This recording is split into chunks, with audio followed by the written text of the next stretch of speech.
પોરબંદરમાં ભૂતકાળમાં અનેક ઉદ્યોગો ધમધમતા હતા, પરંતુ છેલ્લા કેટલાક વર્ષોથી આ ઉદ્યોગો પોરબંદરવાસીઓના સ્મૃતિ પૂરતા જ સીમિત રહી ગયા છે. આજની યુવા પેઢીએ ઉદ્યોગથી ધમધમતું પોરબંદર ક્યારે જોયું નથી. લોકો એવું કહે છે કે નવા ઉદ્યોગો આવવા જોઈએ. હવે એ દિશામાં પ્રયત્નો સરકાર દ્વારા થઈ રહ્યા છે. પોરબંદરના સાંસદ અને કેન્દ્રીય મંત્રી મનસુખભાઈ માંડવિયા અને રાજ્યના કેબિનેટ મંત્રી અર્જુનભાઈ મોઢવાડિયાના પ્રયાસોથી 2 દિવસ પૂર્વે ફર્નિચર પાર્ક માટેની સમિટ યોજાઈ હતી. આ ઉપરાંત શિપયાર્ડની પણ વાતો થઈ રહી છે.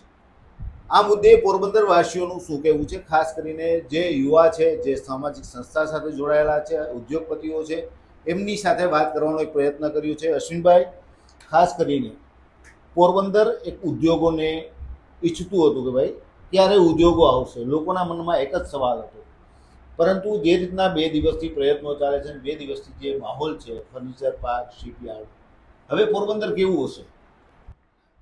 ઘણા સમયથી જે વસ્તુનો આપણે રાહ જોતા હતા અને ઘણા બધા નેતાઓએ પણ પ્રયત્નો કર્યા છે કે પોરબંદરના વિકાસ માટે શું કરવું જોઈએ, તો હંમેશાથી એક જ જવાબ હતો કે જ્યાં સુધી ઉદ્યોગો નહીં આવે ત્યાં સુધી વિકાસને 4 ચાંદ નહીં લાગે. તો એમના માટેના જે એફર્ટ્સ મનસુખભાઈ માંડવિયા જ્યારે આપણા કેબિનેટ મિનિસ્ટર અને અર્જુનભાઈ મોઢવાડિયા પણ જ્યારે આપણા રાજ્યના મંત્રી બન્યા ત્યારથી થોડી આશાઓ વધુ સારી જાગી છે. અને પોરબંદરના તમે ભૂતકાળમાં જો થોડી પણ નજર કરો તો આપણી પાસે એરપોર્ટ છે, આપણી પાસે ઓલ વેધર પોર્ટ છે, આપણી પાસે નેશનલ હાઈવે છે અને ખૂબ સારો દરિયા કિનારોથી લઈને કુદરતી સંસાધનોથી ભરપૂર આપણો જિલ્લો છે. સૌથી સારી વાત એ છે કે અહીંના લોકો પણ ખૂબ કોઓપરેટિવ છે, અહીંનું યુવાધન ખૂબ મહેનત કરે છે. તો ત્યારે ખાલી એમને પ્લેટફોર્મ આપવાની જરૂર છે. અને એમાં જે આ ફર્નિચર પાર્કવાળું છે, જેવી રીતે મોરબીની વાત કરીએ તો ત્યાં આખા દેશનું એકમાત્ર સિરામિક ટાઇલ્સનું ક્લસ્ટર છે. તો આ જ રીતે જો જેવી રીતે ચાઇનામાં પણ એક ફર્નિચર માટેના અલગ ક્લસ્ટર છે, એ જ પ્રયત્નથી જો પોરબંદરને પણ એક ફર્નિચર પાર્ક તરીકે ડેવલપ કરવામાં આવે તો ખૂબ સારું રિઝલ્ટ મળી શકે. અને અહીંનો ફાયદો પણ એ છે કે અહીંયાથી કનેક્ટિવિટી બહુ સારી છે, જે આપણને ભવિષ્યમાં એક્સપોર્ટ કરવામાં પણ ખૂબ જ અનુકૂળ છે.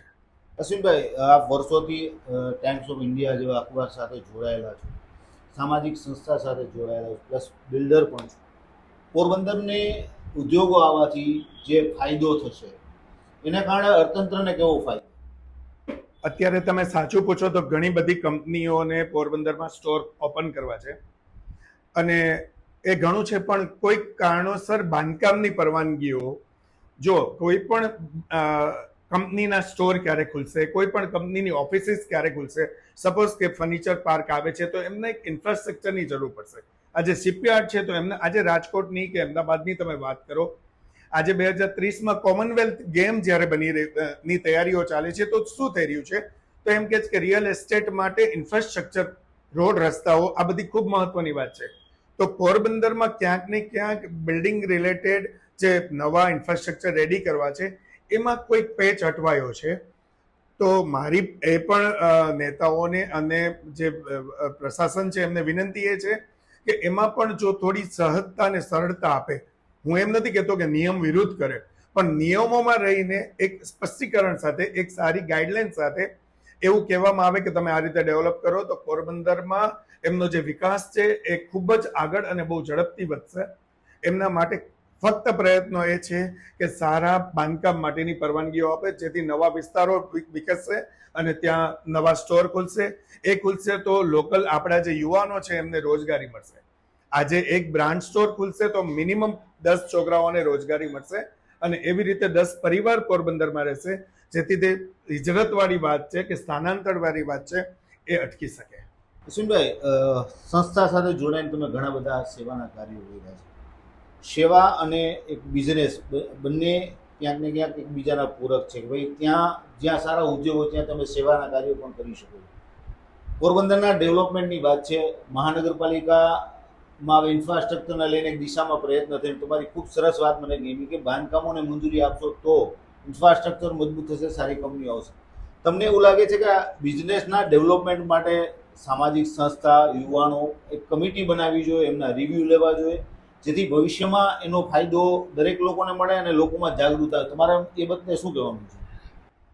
જો ઘણા બધા વિચારશીલ લોકો બધા પોતપોતાના મંતવ્યો રજૂ કરતા હોય છે, પણ ઘણી વખત બને છે એવું, અત્યારે બેઝિક જો આપણે પોરબંદરની સરખામણી બીજા કોઈ જિલ્લાઓ સાથે અથવા જે વિકસિત શહેરો છે એમની સાથે કરીએ તો બેઝિક જે છે એક એજ્યુકેશન છે, મેડિકલ સર્વિસીસ ફેસિલિટીઝ છે.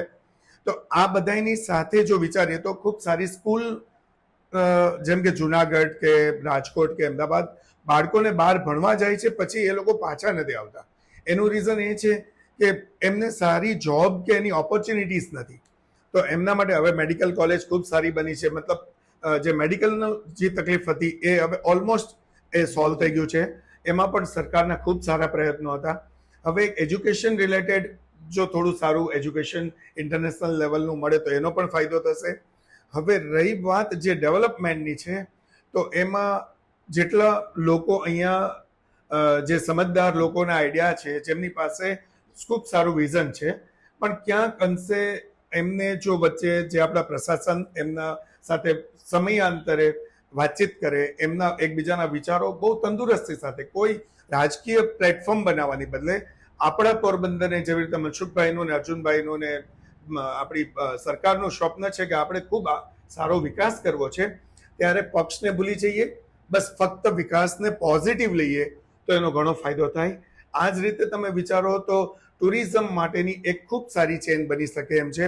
એક સારી ચેનમાં જેવી રીતે આપણું જંગલ સફારી બન્યું છે, એને હજુ વધુ સારી રીતે ઐતિહાસિક ધરોહરને ગૂંથવાની જરૂર છે.